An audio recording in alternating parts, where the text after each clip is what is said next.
Okay, here we go. So the skills that we have in acid and base are going to pop up in all these types of questions. So KSP and all the equilibrium and thermo all comes together here. Okay, and this is our final little piece. We have done so much of this, and again, this is just going to be reviewing a lot of different pieces, but it should make more sense now, since now that we have the thermo, the equilibrium. Of course, so we always had the stoichiometry, we did that forever. But now we're going to find pieces of this puzzle that I left off earlier in the year that have to have equilibrium in them, okay? But knowing what's equilibrium and knowing what's not is just as important. Knowing what is pure stoichiometry and what isn't is really what this is about.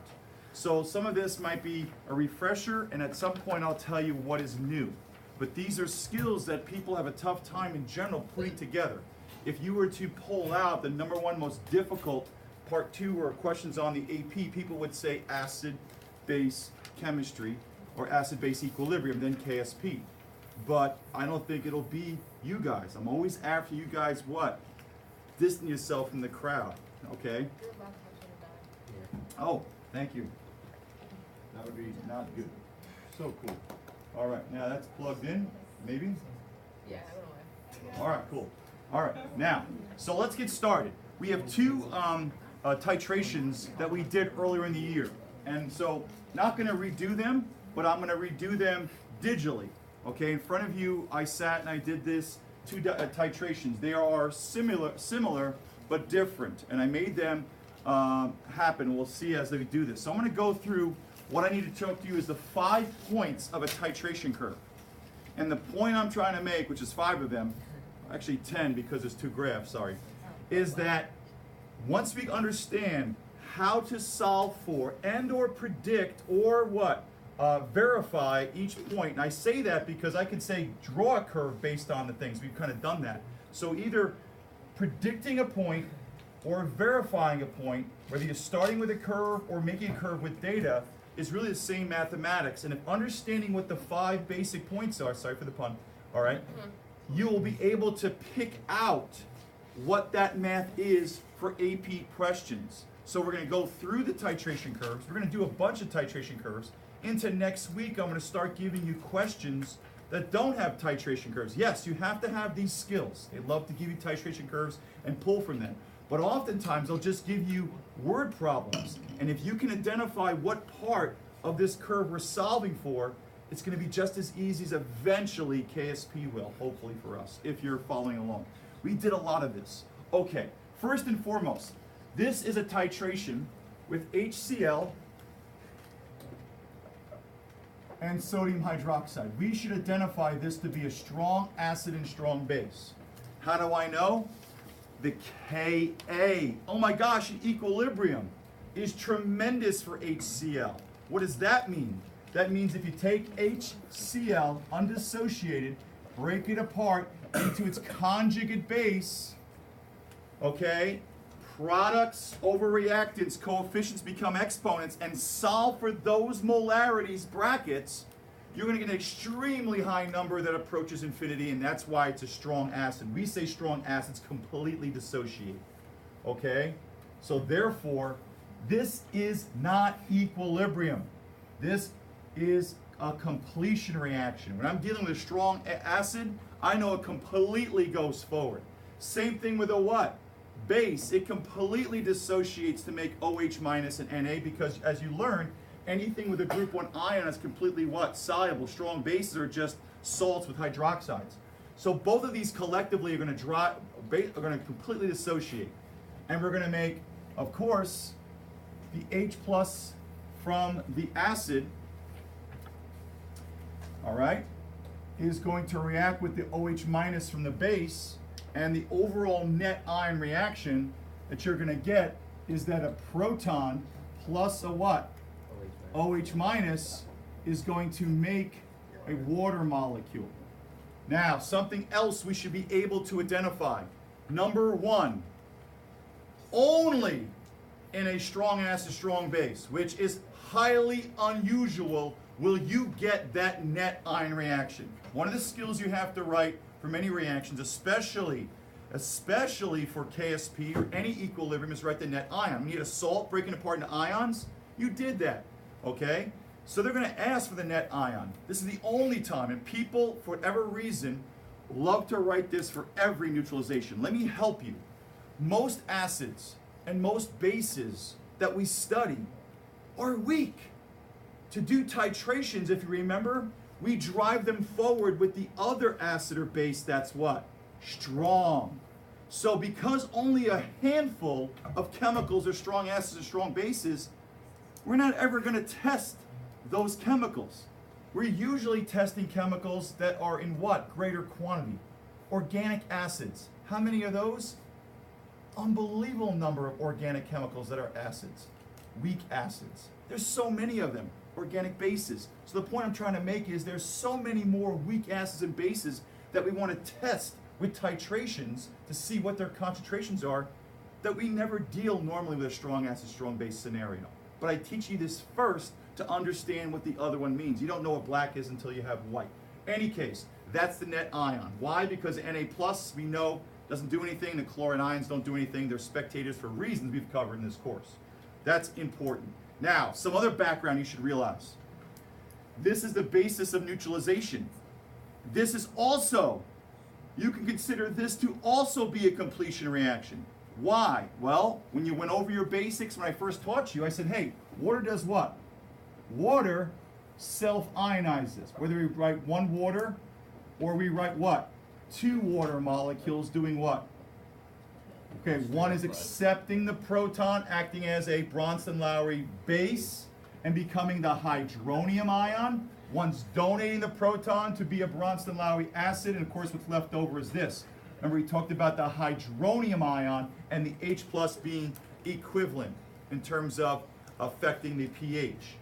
Bottom line is, did anyone remember what the Kw, the equilibrium constant, because this is an equilibrium in water. What is the equilibrium constant for Kw? 1 times 10. We call it Kw. It's a form of equilibrium that's for water, just like KSP, Ka, Kb. Okay? Okay? So it equals 1 times 10 to the negative 14. Is that big or small? Extremely small. If I write the equilibrium expression, I can't use that, right? It's a liquid, right? So it's going to be Kw is equal to what? The H plus or H3O plus, they're synonymous, times the hydroxide, all to the first power. It's a product of the ions. You can consider Kw to be KSP for water, kind of weird. But if it's extremely small, what does it tell you about the equilibrium? Who's favored? Not the ions, the reactant. And if you understand what I've been trying to teach you for weeks, what does that tell you for the delta G of the forward reaction? Making ions. I mean, really positive. Really, really positive. If my U diagram looks like this, right? And if my position favors the what? Reactants. We already learned this. What? Delta G of 0 is equal to what? Negative RT ln of K.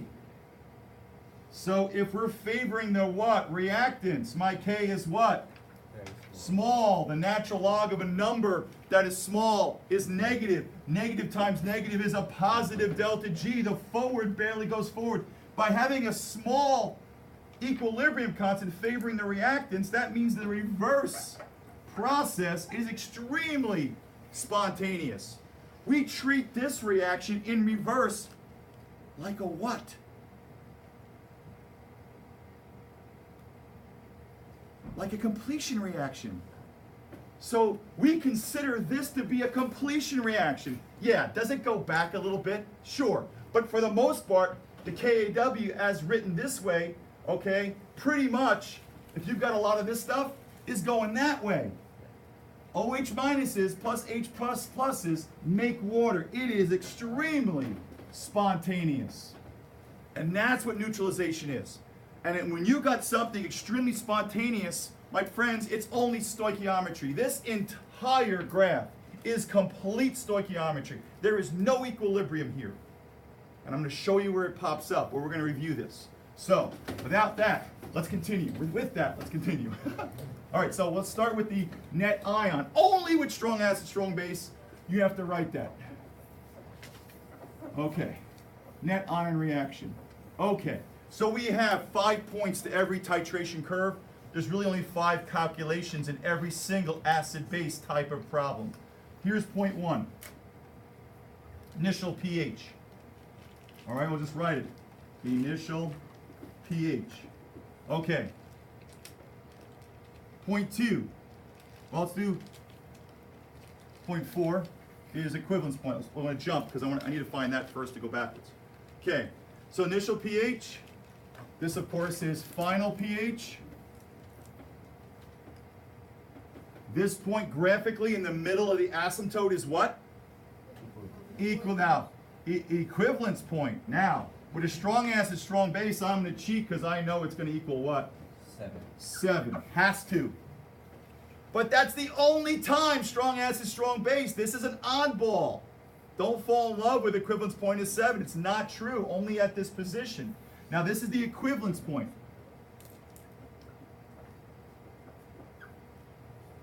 Okay. Now, let's start here. Because when you look at a curve, the first thing you want to do, if you're just given a raw curve, is find the equivalence point. Now, what does that mean? Stoichiometrically, the protons equal the hydroxides. Now, in this titration, what was happening? We have a beaker. It has 25 milliliters of what? HCl. We do not know its concentration. And what are we dropping? Dropping some Jupiters of goodness here, right? Okay, so we're dropping drops of Jupiter of OH minus. And that's dead. Duck! Oh, Buddha! Oh, okay. So this is OH minus. Okay? Now what do we know about the OH minus? Hey! It's 0.1 molar. 0.01 molar. This is my acid. All right, now, the first thing I do is I find my equivalence point graphically. And now the next point is I'm going to find the equivalence volume. So we're going to come down. And I'm going to say our equivalence volume, now, I'll explain right now, is 39 seconds. Now, in this, usually when you do something like this, you have the volume of the titrant added. Now, I did this timing. I'll show you this right here. So here is the curve. Okay, we already did this one. So what I have is, I'm going to open up the burette. I have the base, strong base being added to a strong acid, and I figured out the flow rate. So I'm opening this up, I'm hitting collect, okay, and there's a pH probe measuring the pH, and what's happening is I'm adding a milliliter every 2.8 seconds. I figured out the flow rate. Now normally speaking, when you have these problems, the volume is given to you. Because I had to do this digitally. Now what's happening? I'm dropping base, but the pH isn't changing. There's so much more acid than base. Then all of a sudden there's going to be an asymptote. Why an asymptote all of a sudden? Because the rates are like Well, eventually I start eating up what? A larger and larger percentage of the protons. Okay, and then it levels out. Now when it levels out, it tries to what? Eventually get to the what? Initial pH of the base. It never quite gets there, but it's the limit to that. So it's going to level out. But let's talk about this asymptote. If I've got a beaker of 10 H pluses, and every drop of base was 1 OH, and because it spontaneously goes, what? Forward tremendously to completion, every drop of OH minus takes away what? 1 H plus to make water. Of course, that doesn't happen, but this is an explanation or a way to think about this. So think with me for a second. First drop takes away 1/10 of H pluses. The next drop takes 1/9, 1/8, 1/7, 1/6, 1/5, to a point where it exponentially has a greater effect. That's why. Okay? And the middle of that asymptote is where you're going to get your equivalence point. So let's go based on this craziness of how this happened up here. I have 39 seconds was our equivalence time period. Because I know the flow rate is what? 2.8 seconds. All I'm going to do what is take 39 seconds, right? and I'm going to get rid of seconds, so seconds go here. For every 1 milliliter, there was 2.8 seconds. So 39 seconds, here we go. Take your calculators out, you're going to need them. Divide by 2.8. And so I get 13.9 milliliters. So I'm just going to round this off, okay, to make this line right here 14 milliliters. And the reason why there's time is that I did the flow rate here. So you would normally get a curve with the volume. Now this is volume of what? Base added. Okay? We started with 25. Now why did I do that? Because it took 14 milliliters of what? Of 0.1 molar strong base to completely neutralize the entire beaker. Okay, that's the most important piece here.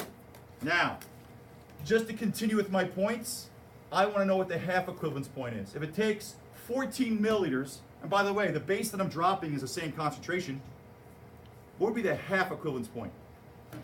Yeah, so in this case, it'd be 7 milliliters.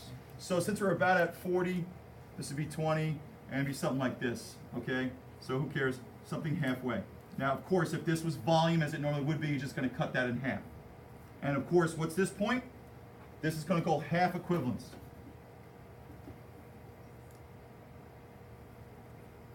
Or half, I can just do it. Equivalence.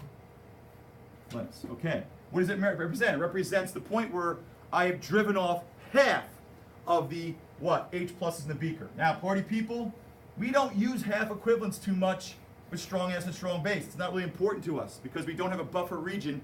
And I know it doesn't make any sense here, but it'll make sense in the next one that we do. But I'm going to label it anyway. Okay? And now, so this is 0.1, the initial pH. 0.2 is half equivalence. There's another point. I'm going to skip it. This becomes 0.4. And this finally becomes 0.5. Now, there's a 0.3 somewhere. That 0.3 could be anywhere in this region. Above, below the half equivalence. For all intents and purposes, I'm going to make that 0.3 to be 13 milliliters. So wherever that is, I'm just going to put it here. It doesn't matter. So this is going to be number 3. Let me explain the points. There's 5. And if you can understand where you are in a titration curve, going up or going down, there's no problem that you cannot do. The math is all the same. What gets confusing is what's going on. And if you can tie this happening to your problem, you're beautiful. Okay? Maybe you're always beautiful. I don't know. The point is, initial pH, half equivalence, equivalence point. Some point that's below the equivalence point, but in this region. I put it above the half, just for now. Then, of course, you've got the final pH. All right. So let's go attack this. Now, since we have attacked the points and know that the most important point was the equivalence point, why do we go after that point first? Because that's the point that's going to help me answer what the concentration is in the beaker. So, for number 4, that 0.4 gets me the concentration. Let's do that math. And you can just do this right on the table somewhere. So, I'm going to do it kind of below here. So, what do I know? 14 milliliters. What do I know? 14 milliliters of what? Of 0.1 mole base was added. Now, what I'm trying to do is solve for the molarity of HCl. Well, hello, why is this point important? If I find the moles, not the molarity, the moles, every one of these to one of these, I gotta go to moles, models, right? So I gotta go to moles here. So I know that molarity times volume is moles. Remember we did that so much? We're bringing that back. So I got to be in liters though. So this becomes 0.014 liters. And I'm going to times that by the molarity of my standardized solution. Remember that? We standardized the base because they're highly reactive. Okay? And we know that's 0.1.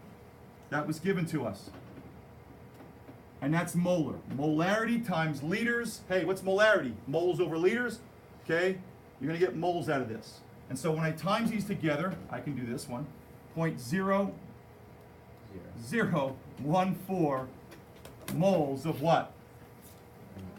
OH minus were added. And because it was at this point, and this is going to be a point on the AP, it must equal what? 0.0014 moles of H plus. That'll be a point in that calculation. Cool beans if beans are chilled. Now, in order to know its molarity, okay, I have to have its volume. Party people, I have it. Now understand what you're doing here. We're using how much base was added to neutralize it to find its initial concentration. So it has, you're not adding total volume here. Okay, so we used how much volume at the equivalence to figure out exactly how many H pluses are in here. So I know that there's 0.0014 moles of H plus in here. To get molarity, I'm going to divide that by the liters of volume I started with.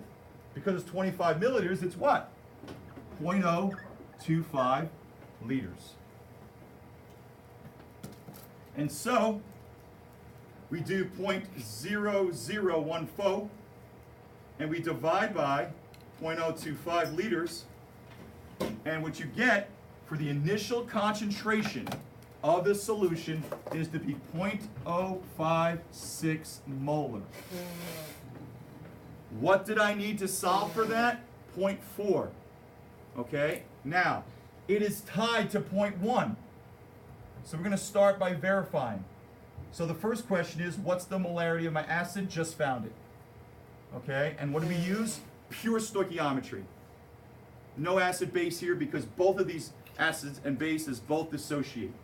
And of course this reaction is a complete what? Completion reaction. Now, let's go back to the initial pH. Now that I have that concentration, let's see if I can verify it. Well, wait a minute, what's the reaction? HCl breaks apart to H plus and Cl negative. Oh, wait a minute. There's no equilibrium here. It's a strong acid. So if I know the concentration of the HCl, listen to the term. If I know the molar concentration of the HCl, do I know the molar concentration of the ion? Have we heard that before in KSP? Same thing, except there's no equilibrium here. They're the exact same. So this 0.056 that we just calculated for is the concentration of the H plus. To verify this point at zero volume, how do I get a pH out of the H plus ion concentration? Negative log. So let's go there. So 0.056, I'm going to do negative log, second answer, and I get 1.25, which if you look at here, I think that's pretty appropriate. So I get a negative log of this, 0.056, equal to 1.25, and I just verified 0.1, my initial pH. Now, let's kind of go in the future. If the acid I was using initially, sitting in the beaker, was not strong, could I do this? No, I can't assume that the concentration of the acid is equal to the what? Right, because not all the acid dissociates if it's a weak Ka, which means it's more what? Reactants are favored. I need to know how forward it goes with its equilibrium constant to do what? Solve it. I need an equilibrium problem. Not here though. Okay, so we've done 0.4, done 1, okay? 2, there really is no 2 for a strong acid, strong base. But like I said, you guys won't see really that. We're going to go back to number 2 when it makes more sense. There's no buffer region. What's a buffer? A conjugate acid and a conjugate base. There's no real conjugate bases that do anything. So, okay, we're going to skip 3 and go back to that. Now I'm left with final pH, okay? Number 4, we kind of skipped 2 because the final pH is going to be 7 because we only have this working. Okay, if there was some conjugate base going backwards, we have to do more work. So in this one, there's no more work here. This makes no sense. I'm going to do 3 last. Let's jump on to final pH. All titration, because they can say, are the same way. So let's talk about this. I'm going to get rid of this. Oh, we'll do it here. Okay, so final pH. And this is the same for any titration curve. Once I pass the equivalence point, hey, the question is,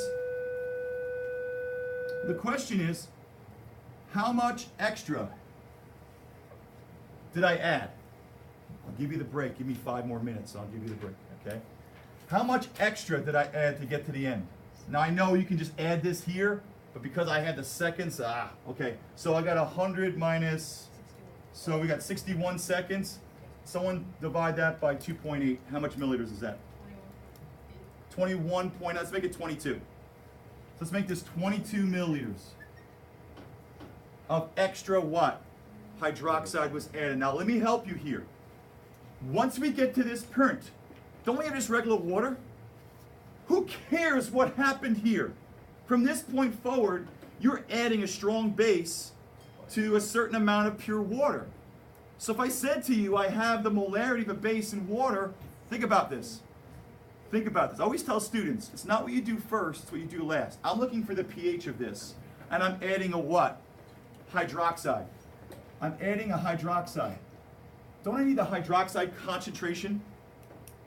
And if I get the hydroxide concentration, can I do the negative log of that, give me a POH? And can I subtract that by 14? Ooh. Okay, so I need to get to my hydroxide concentration. What kind? That's easy. That's what?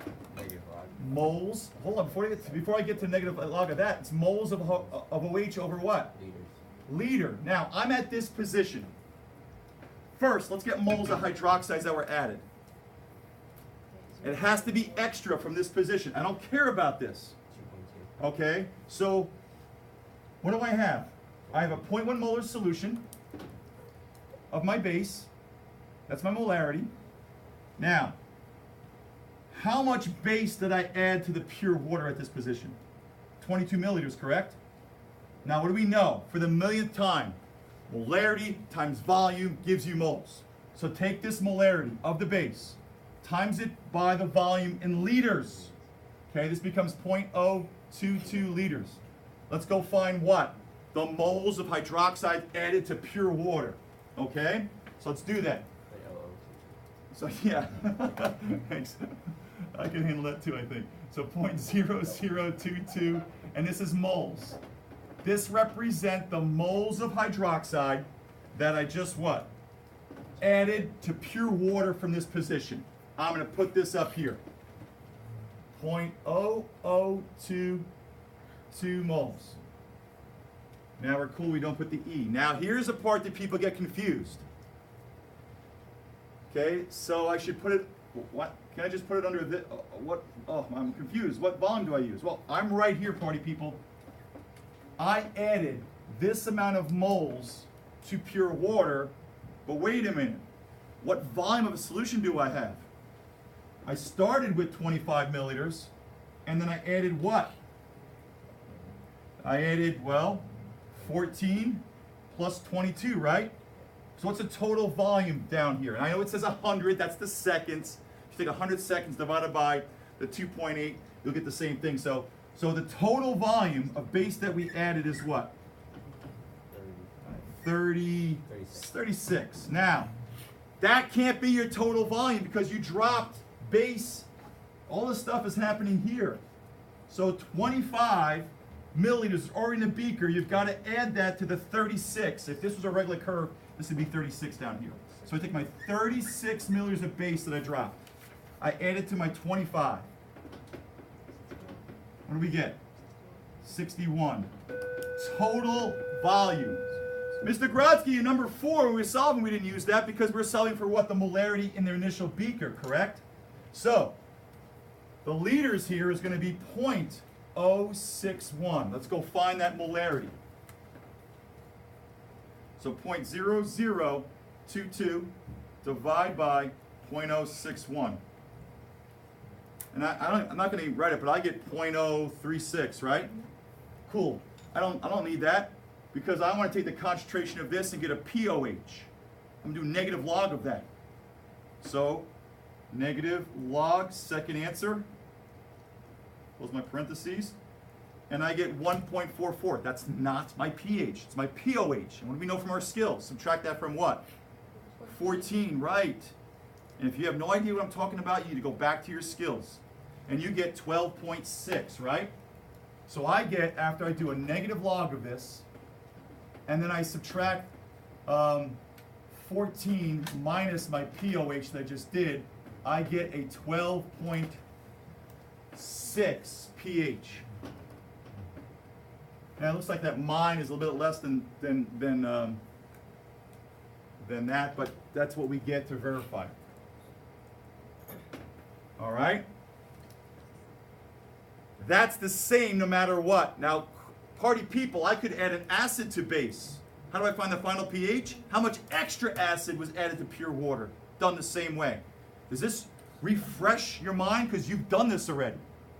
These are skills you must have. Okay? Okay, now, I want to do number 0.3, and then we're going to take a 5-minute break, and we'll start the acid and the other acid-based one. Okay? So, let me get some room here. Now, number 2 makes no sense because there's no buffer region in a strong base. That'll make sense in the next one we do. But let's do number 3. Let's pretend I added, hey, 14 got to me equivalents, correct? What if I'm going to add 13 milliliters? What if I added 13 milliliters of strong base? Is that enough to completely neutralize that? Okay, cool. So the pH at that position that you're verifying, won't that just be the remaining H pluses left? Yes, because there's nothing else. So what we do here is very simply, we take how many moles of what? H pluses do we have sitting in here? Right? It's a Stoich table. We have H plus, we have OH minus. Okay, you're going to make water if you want to do it this way. Okay, so what's initial? Okay, well, we have already found that somewhere, didn't we? Isn't in the beaker, knowing the 0.056, isn't there 0.0014 moles of H pluses in that beaker? We found that.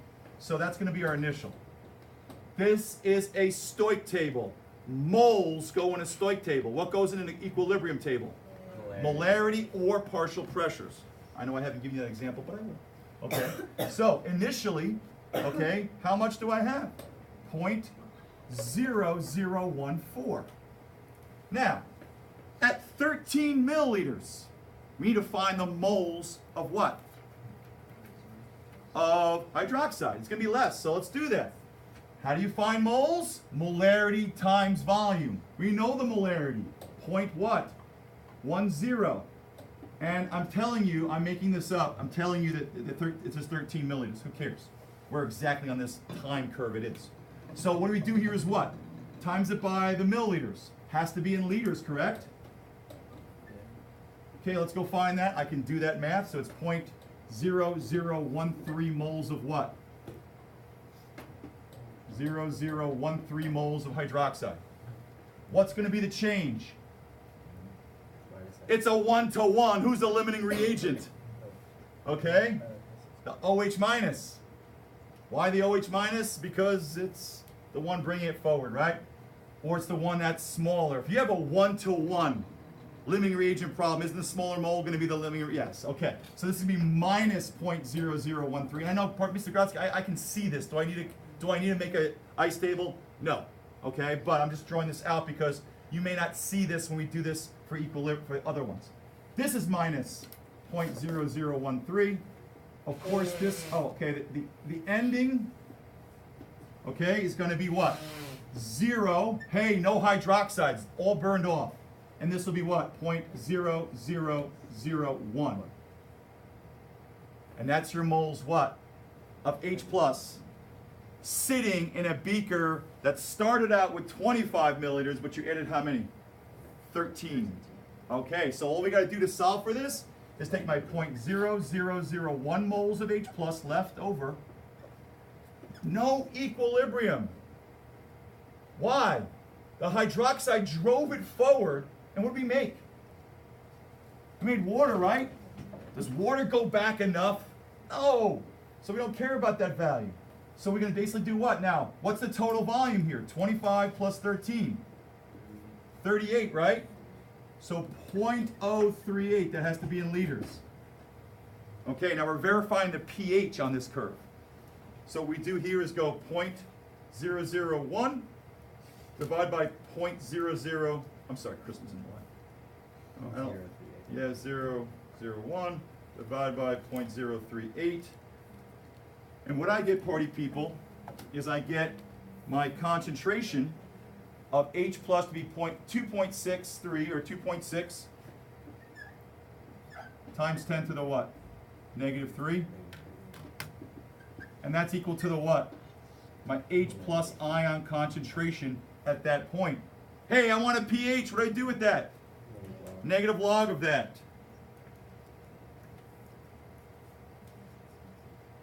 And I get 2.57 or 2.6. Okay, so this is 1, 2, 2.6 would take me here. Remember, I was guessing where the 13 was. Okay, I just kind of made a point there. So that would make my point wherever this volume is, somewhere here. Okay, which is a good verification. Yes. So 3 isn't an actual point on the graph. It'll just say like, hey, like It is a point on the graph, but it's going to be a region because they're going to tell you, hey, what is the pH here? Here, here, here, here, here, here, here, here, below the equivalence, above or below the half equivalence. And normally speaking, that'll be something about the buffer region. There's no buffer here. There's no conjugate acid or base being made. So yes, so number 3 is anywhere below, okay? But so it's not going to be always above the 2. It's in this region, somewhere above 0, someone less, okay? How many equilibriums did we do here? 0, because nothing's equilibrium. Pure stoichiometry, Y, strong acid, strong base. All right, take your break. I'm gonna give you 5, and then we're gonna go to the other one that makes a lot of sense. That'll put this together.